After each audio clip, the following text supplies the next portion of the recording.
Alessandra Rengo. I'm Associate Professor of Moving Image Studies at Georgia State University, Department of Communication.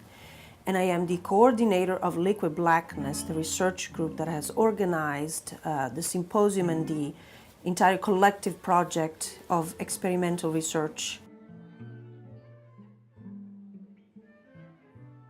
Liquid Blackness is a research group that got formed in order to facilitate a film series of the films of the LA Rebellion, which came to Atlanta in the fall of 2013.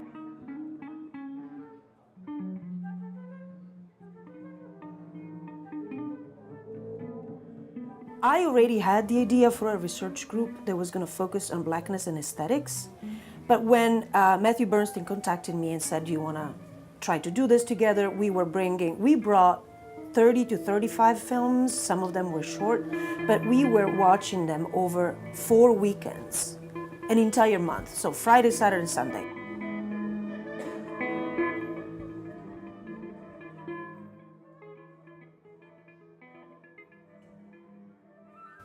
This idea for the research group then became almost a necessity because I needed a lot of help in order to organize this. And the other thing that immediately became clear to me was that it wasn't obvious for the Atlanta community what this material was. I mean, some people knew it. They knew Charles Burnett, they knew Haile Gerima, they had seen Sankofa, but a lot of people didn't know it. And this is kind of being black in the West Coast, which has a different sensibility.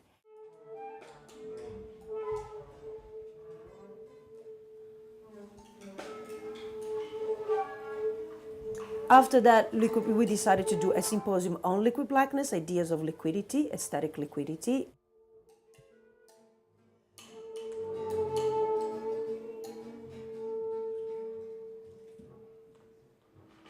Again, the structure got even more perfected because not only this kind of event research publication structure, but also the idea that we always talk to at least 3 constituencies, 3 communities.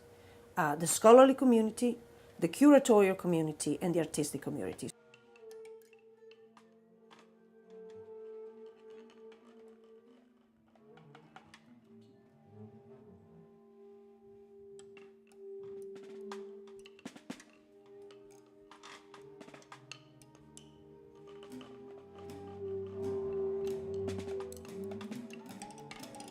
My name is Lauren Kramer, and I am on the editorial board of Liquid Blackness. I've been on the editorial board since Liquid Blackness began, and I've always been interested in thinking about race and popular culture, particularly blackness and popular culture. I had always studied blackness, but I knew that that all of my questions weren't answered about blackness, that there was more that I wanted to know. It always seemed like when I would study blackness, it was about an image being good or bad, or an accurate representation or not. And I felt like once we had determined something was good or bad, there wasn't really anything else to talk about. And so that's what I think Liquid Blackness has to offer, is a more sophisticated and definitely more challenging conversation about race.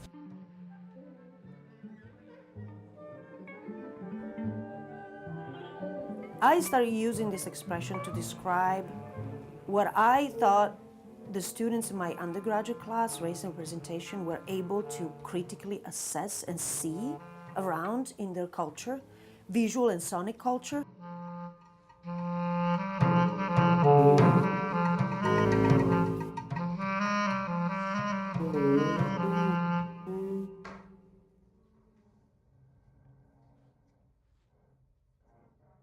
I was interested in this idea of not only thinking about black aesthetics or blackness and aesthetics, but blackness as a form of aesthetic.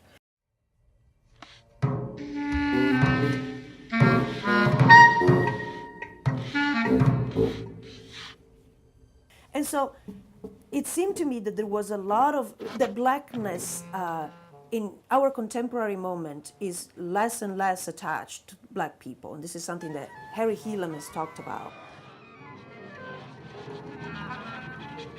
It's as if blackness could travel on its own, separate from black people, which also means that it can be loved. That cool, black cool, can be loved without any commitment towards loving Black people.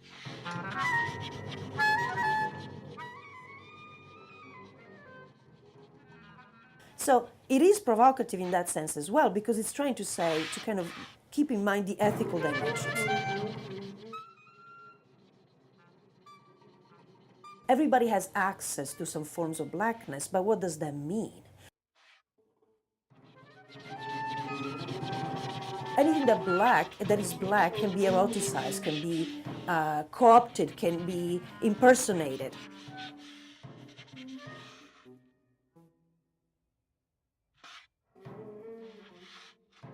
It's potentially emancipating in the sense that it can speak to the expansiveness of Blackness, but it's also troubling because it speaks to the desires that this unleashes.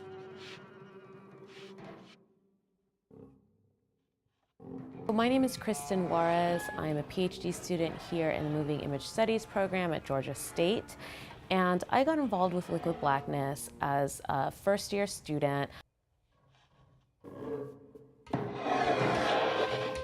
And where I got involved was one, my own interest in film history and Black film history, but also from my own background in art history and my practice in curation and focus in contemporary arts.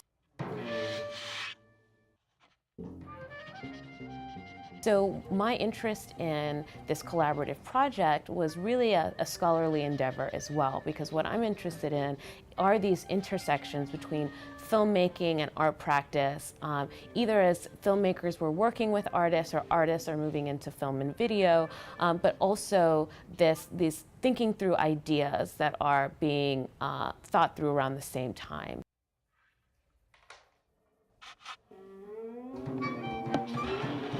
Hi, my name is Shady Patterson, and I'm a PhD student here at Georgia State University in the Moving Image Studies program. I am also a research assistant for the Liquid Blackness Research Group and an independent curator working primarily with Lift Art Salon and Art Collective here in Atlanta.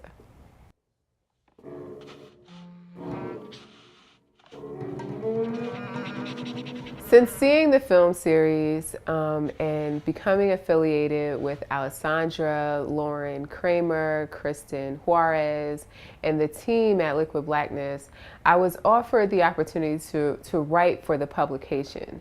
I wrote a piece called All That's Black Ain't Sold, which was a critical look or a closer look at Fahamu Pekhu's Atlanta-based artist's work.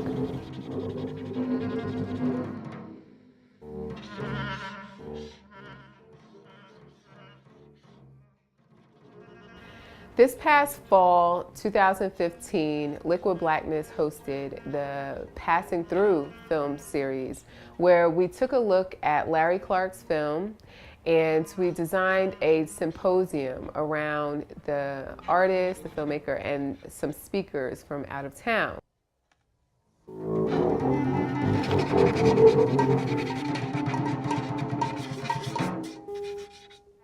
This is the first time I really interacted with Liquid Blackness in a new way, where I acted as facilitator and project coordinator. One of my main tasks was the curation of the art exhibition at Mammal Gallery, downtown Atlanta. I worked closely with Mammal Gallery director Brian Egan and professor of art Craig Dungoski to facilitate this student art show at the gallery, which showcased works that were inspired by Larry Clark's film and by Larry Clark's workshop with the students.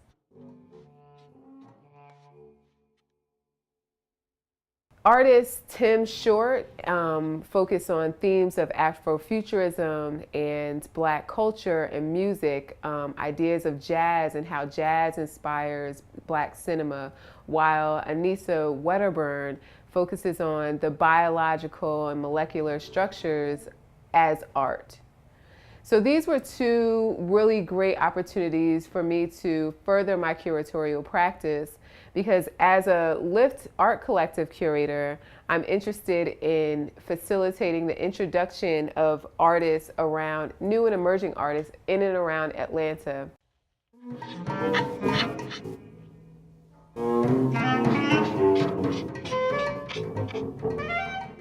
My art practice is basically rooted in drawing, I suppose, and more particularly the intersection between drawing and writing.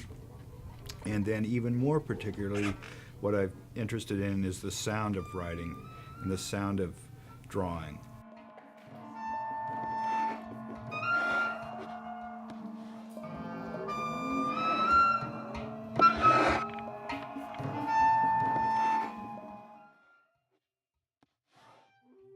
Because of that, it's led me into other things like collaborating with musicians. A lot of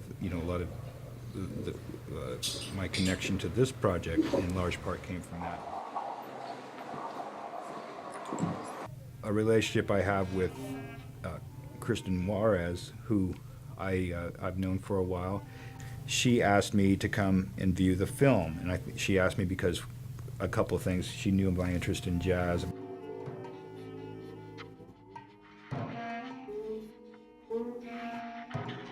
And she also asked me, I think because of my interest in sound,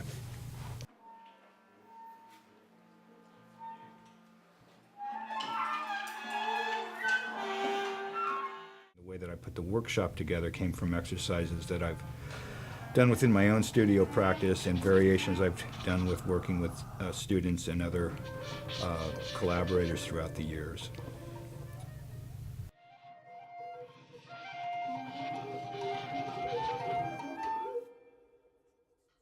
You know, what's kind of traditional or conventional when an artist is in town, they come and, you know, do critiques and do discussions with students. So it started out just like that.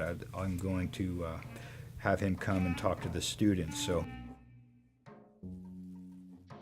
I started to think about some really exceptional students that I had, particularly one named Tim Short, who ultimately did the album cover.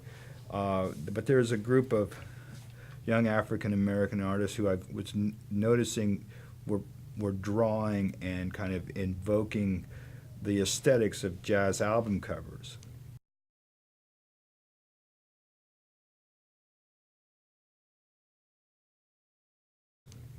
Particularly the late 60s, the sort of the Miles Davis Bitches Brew, that sort of period, the fusion, post-bop, I guess they call it.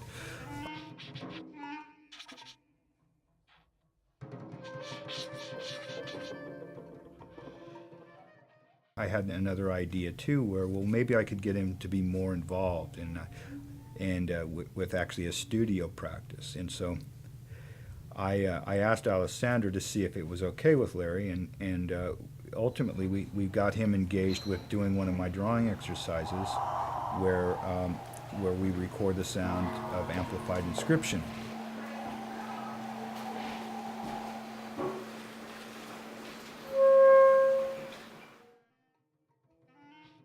Suddenly, like, just riding the wave, and I said, after we got all this cool material and it sounded great, I spent some time mastering it and processing it.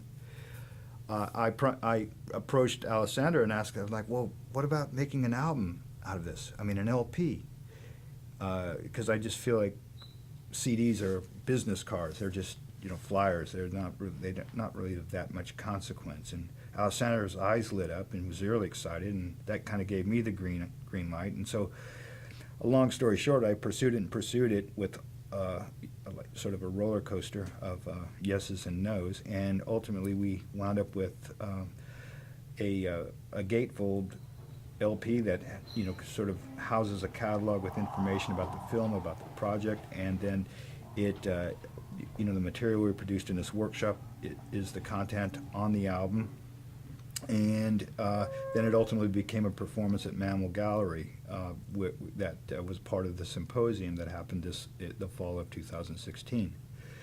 So, you know, that the other thing about the album that you know, not only is it an artifact, sort of a catalog, but it kind of takes the entire, from the film to the symposium, Larry's Visit, full circle, you know, where the artists in the film are trying to make their music to be disseminated and distributed on their own terms and in the form of the album.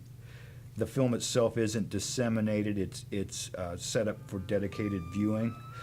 The album sort of makes that happen too. That, you know, it's not MP3, it's not CD where you can just kind of casually put it on your iPod or, you know, let it be playing in the background, but it's actually a vinyl LP which you put on a record player, you play it, and that insists on dedicated listening as well. In another way, the idea of liquidity also for us meant to kind of describe how we fluidly move from, as I said, the scholarly, the community, the artistic, the curatorial, how we are a multi-generational group. There are people that have worked with us and they were just undergraduates, and, you know, all the way to people that have their PhD already. So the way in which we seek collaborations, I mean, the list of people we have worked with is incredible. I mean, all institutions in Atlanta, from Georgia Tech to Emory to the Center for Civil and Human Rights to Spelman to, I mean, you name it.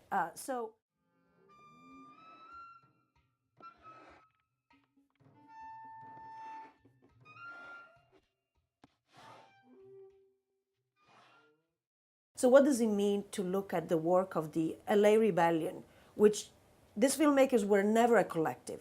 They were people that they worked with one another, but they were never formally a collective. And then the Black Audio was a collective because of legislative, you know, kind of reasons. He says Malcolm X will be bumped off. America's whole situation is a lunatic fringe. Anytime you have a country that refers to itself as the free world and a democracy, and at the same time has 22 million of its citizens who aren't permitted citizenship, why, that in itself reflects lunacy, a collective lunacy on the part of Uncle Sam. And you almost have to be insane to deal with an insane man or an insane situation. And so, and then think about us and the way we do our work and we think, and there is a way of making decisions about what needs to happen where really we trust the genius of the group.